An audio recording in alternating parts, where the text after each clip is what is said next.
informasi dari masyarakat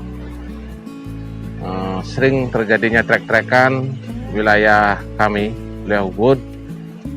Kami menindaklanjuti dengan jam-jam rawan anggota yang piket melaksanakan patroli baik di Jalan Raya Mas ataupun Tobongkang dan Kengetan, karena di tempat sana sering anak-anak muda yang melaksanakan trek-trekan.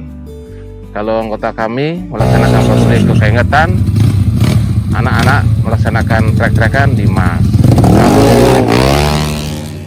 anggota kami melaksanakan patroli, biasanya dia sudah tahu duluan, akhirnya pasti tidak ada trek-trek oleh kami.